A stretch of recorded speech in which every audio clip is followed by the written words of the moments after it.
Bonjour à toutes et tous, bienvenue dans les coulisses du Grand Lyon. Je profite de ces débuts d'année pour vous souhaiter mes meilleurs vœux pour cette année. Je reçois, premier invité de l'année, Gauthier Chapuis, adjoint à la végétalisation, à l'alimentation et coprésident du groupe écologiste à la ville de Lyon. Alors vous, qu'est-ce que vous souhaitez aux Lyonnais cette année? Bonjour déjà, et puis meilleurs vœux à vous et puis à tous les personnes qui nous écoutent, qui nous regardent. Effectivement, 2025, on espère une année pleine de joie, j'ai envie de dire ça, dans un climat quand même qui est particulièrement morose et puis pleine de réalisations, hein. On est finalement à ce moment-là du mandat où il va y avoir plein de réalisations dans un Lyon qui change, une métropole de Lyon qui change. Donc c'est ça que je souhaite, plein de belles choses et les meilleurs vœux pour les Lyonnais et les Lyonnaises. Vous aviez fait campagne sur le dernier mandat pour le climat, ce sera effectivement la dernière année de Du ce dernier de mandat, dernier oui, mandat. pour le climat. Est-ce qu'on va voir enfin des modifications profondes, notamment en matière de végétalisation? On sait que c'est toujours plus lent que ce qu'on peut espérer.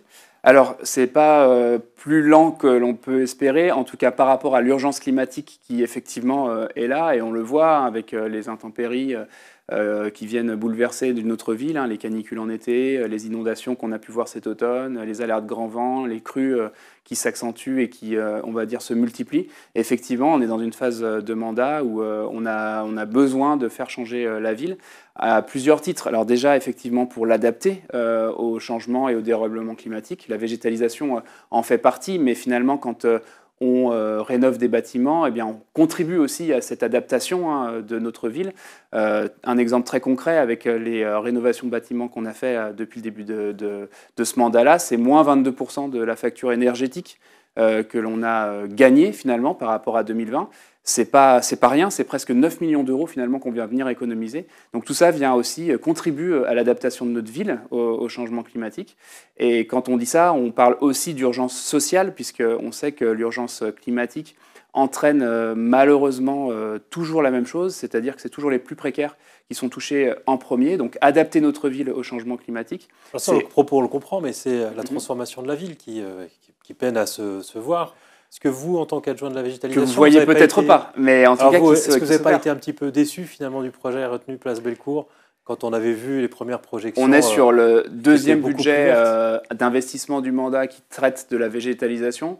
On plante sans commune mesure, on est à plus de 8000 arbres aujourd'hui, c'est 2 fois plus que le mandat précédent. On désimperméabilise massivement les sols, qui a une action directe finalement sur l'infiltration des eaux.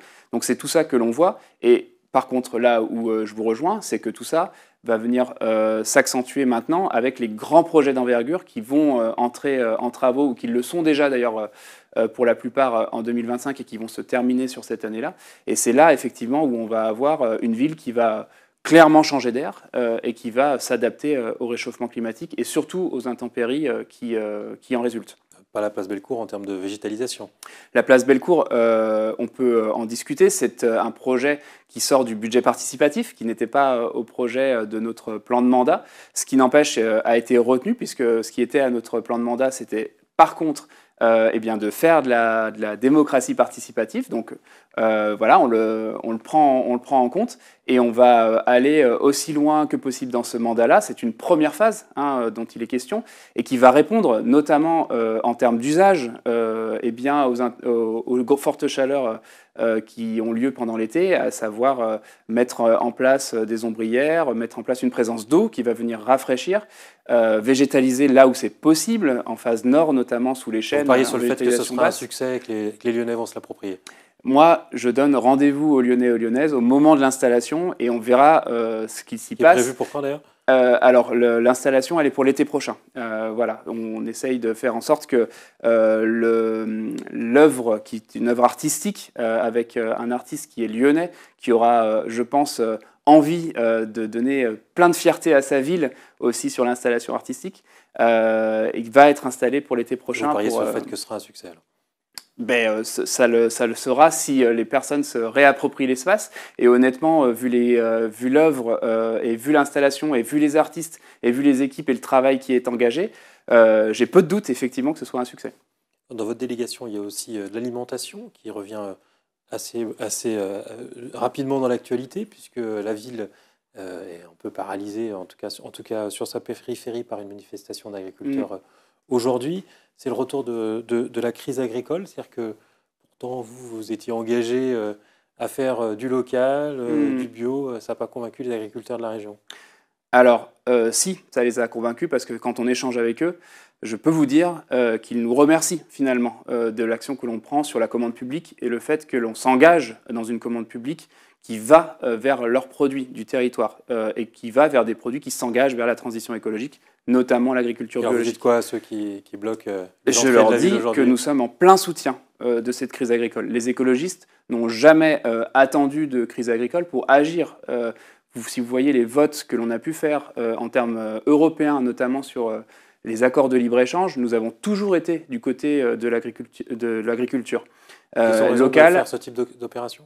Mais bien sûr qu'ils ont raison. On est dans une situation où il y a quand même un agriculteur qui se suicide tous les 2 jours, où on est sur un taux de pauvreté extrêmement important, où on n'a pas de visibilité à leur donner de la part du gouvernement. On n'a aucune feuille de route. Et ce qu'ont besoin les agriculteurs et les agricultrices, c'est de visibilité. Ce sont des gens qui travaillent la terre, qui sont sur le temps long et qui ont besoin de s'engager finalement dans cette longévité et cette visibilité que l'on peut leur donner.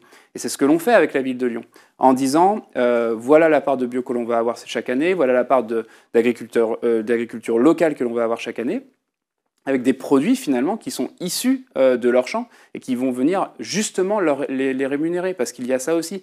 Il y a une crise sociale qui est d'une injustice terrible finalement au niveau de l'agriculteur. Ils ne sont pas payés à leur juste rémunération avec la commande publique de la ville de Lyon, de la métropole de Lyon, puisqu'on a la même démarche au niveau des collèges. On arrive aujourd'hui à faire des contrats qui maintiennent, qui développent l'agriculture localement. On arrive même à s'engager avec la dernière ferme de Lyon, eh bien, aux côtés finalement d'agriculteurs dans leurs projets d'exploitation sur le territoire, sur la ville de Lyon. Et qu'est-ce que vous dites aux automobilistes ou aux passagers des bus qui sont coincés derrière ces manifestations aujourd'hui? Je pense que, en fait, si vous les interrogez et que vous leur expliquez pourquoi ils sont bloqués, vous savez, il y a un très fort soutien du monde agricole. On est en France un pays qui est largement, finalement, encore heureusement tourné vers l'agriculture. Et il y a un fort soutien des personnes envers ce métier-là, qui est un métier passion, le plus beau métier du monde pour certains et certaines, et qui, sincèrement, a besoin d'être soutenu aujourd'hui. Ce sont les gens qui nous nourrissent. C'est ça qu'il ne faut pas oublier. Et le gouvernement est en train de faire un plan de casse sociale absolument incroyable pour détruire finalement cette activité qui, de fait, nous nourrit tous les jours. Un mot sur le sujet du budget. D'ici le mois de mars, vous avez 25 millions d'euros à trouver si on se réfère à l'ancien budget qui avait été adopté, enfin, présenté par Barnier, pas adopté. Tout à fait. Vous allez faire ces 25 millions d'euros d'économie ou est-ce que vous allez les chercher si c'est le cas? Alors, effectivement, déjà, quand on parlait d'injustice, en voilà une autre, une bien belle injustice. L'État qui ne respecte pas la règle d'or, c'est-à-dire qui n'équilibre pas ses budgets, qui est en déficit permanent, plus de 1000 milliards, on parle de 1000 milliards d'euros de déficit public, nous demande, même pire que nous demande, va chercher l'argent dans les caisses des collectivités locales qui, elles, ont la règle d'or et doivent maintenir leur budget à l'équilibre. C'est ça que proposait le gouvernement Barnier, qui effectivement est tombé, alors pas sur la loi de finances, mais sur la loi de la sécurité sociale, enfin de finances de sécurité sociale. Aujourd'hui, ce qu'il en reste, c'est quand même quelques bouts qui vont devoir venir faire des économies sur les collectivités locales. Nous, on se prépare au pire, c'est-à-dire trouver un budget avec 25 millions de moins. 25 millions de moins, pour vous donner une idée, c'est le budget d'un an du périscolaire sur les écoles et les crèches. Donc c'est énorme, c'est vraiment le service public du quotidien. Est-ce que vous allez faire comme chose? Vous allez fermer le périscolaire? Alors, non, c'est pas l'idée. C'est pas l'idée, et surtout, c'est pas l'idée de toucher au service public du quotidien, parce que les collectivités locales, elles ont ça. C'est les cantines, c'est les policiers municipaux, c'est vraiment, finalement, ce que vous avez en bas de chez vous, le service public vraiment de tous les jours. C'est ça, finalement, que tient la commune. C'est les crèches, c'est ce genre-là de service public. Donc vous ne touchez pas au service public du quotidien, ce sera le social? Alors, l'idée maintenant, c'est de se mettre autour de la table avec la majorité, pas que le groupe des écologistes, mais les autres groupes de la majorité, pour faire ces choix difficiles, trouver les lignes rouges sur lesquelles on ne veut pas aller. Typiquement, tout ce que je parlais là font partie finalement des choses qui sont en discussion, notamment aussi tout ce qui va traiter au social, puisqu'on est quand même dans une une crise sociale qui est sans précédent, où là, il n'est pas temps finalement de mettre les personnes en situation de précarité encore plus dans une précarité forte. Donc voilà, c'est tout ça qui est en train d'être discuté. Et surtout, en fait, on attend à quelle sauce, j'allais dire, on va être mangé de la part du nouveau gouvernement. Quand je vous écoute, je me dis que c'est peut-être les clubs sportifs ou toutes les associations culturelles qui doivent craindre de voir leurs subventions baisser. Non, malheureusement, ça va être des choix qui vont être difficiles, sur lesquels je ne peux pas annoncer là, parce que la discussion est en cours avec, comme je vous disais, les groupes de la majorité, avec la première adjointe Audrey Hennock. Si vous touchez ni au service public de proximité, ni au social, il reste sur la un culture, budget, le sport. Sur un budget qui fait pratiquement 1 milliard à la ville de Lyon, on va essayer de faire des choix qui vont effectivement toucher le moins le quotidien des Lyonnais et des Lyonnaises, mais ce sera des choix difficiles, hein, de toute manière. Et on attend surtout le montant de la facture qu'on va venir nous demander de la part de l'État, qui est dans un rôle complètement délétère, à taper sur les collectivités locales, sans avoir du tout, elles, le respect de ces comptes publics. Et juste un mot pour finir, je regardais un peu ce que disait votre opposition sur les réseaux sociaux, Pierre Oliver. Son dernier tweet, peut-être que vous allez être d'accord avec lui, il revient sur le flop du dernier livre de Sandrine Rousseau. Il dit « Sandrine Rousseau, moins 1000 ventes pour elle n'intéresse que le microcosme parisien qui nous l'impose en permanence dans les médias nationaux. » Évidemment, est-ce que vous n'êtes pas d'accord de la surreprésentation de Sandrine Rousseau qui présente un courant minoritaire chez les écologistes? Elle fait partie de ma famille politique, elle apporte à la famille politique des écologistes sans conteste. Je n'ai pas lu son dernier livre, donc je ne peux pas vous répondre à cette question. Vous non plus, apparemment.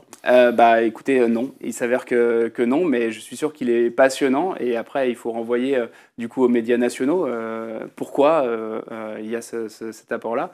Moi, je trouve que c'est une femme de qualité, une femme de combat, finalement, qui s'est toujours engagée sur des causes justes et qui est très précieuse dans notre famille politique. Gauthier Chapuis, je vous remercie. Merci à vous. Et puis moi, je vous dis à demain pour une nouvelle émission des coulisses du Grand Lyon.